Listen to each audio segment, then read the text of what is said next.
stad. Ik gewoon een själger rond mijn dak. Schut maar in, dat glas moet leeg is mijn taak. De kastelein, dek was mijn gezicht. Jong zing me eens een liedje en toen ben ik maar gezwicht.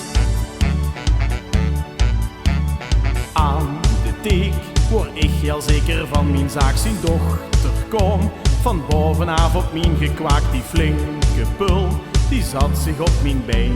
Ik keek een schoe en klonk gedraagd, toen zag dus iedereen. Die komt toch van Else, ja de jonkenboer Else. Dat lijntje van Maaspas en twee woorden lu zich nog goed verstaan. Die komt toch van Else, ja de jonkenboer Else. Pak zich samen voor niks met cultuur en muziek sinds ze goed begon. Dat meisje vong mich leuker als ik hou verwacht. Ik heb er dat de zonger uitweg uitgelacht. Die buigde zich, de ogen uit de kop. Goed maken gij dat vuilerlei, ik heb er maar gefopt. Daags daarna ging sneller als ik hou gewild. Ik word drek aan heuren papa voorgesteld. Hij lacht mich uit, wie zwan familiewerk. Een of het spas gehad, daarna dus naar de kerk. Die komt toch van Else, ja de jonkenboer Else. Dat lijntje van Maaspas en twee woorden lu zich nog goed verstaan. Die komt toch van Else, ja de jonkenboer Else.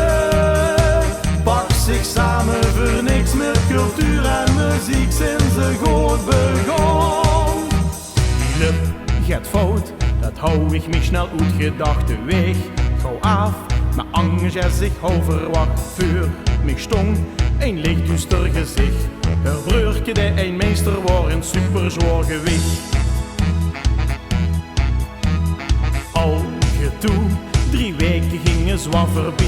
Zag ik haar met een ander mensje aan de zee. Misschien wel niet een super schwan idee. Blauwe ogen van de zang in mijn eigen stamcafé. Die komt toch van Else, de jonkenboer Else. Dat lijntje van Maaspas en twee woorden lu zich nog goed verstaan. Die komt toch van Else, ja de jonkenboer Else.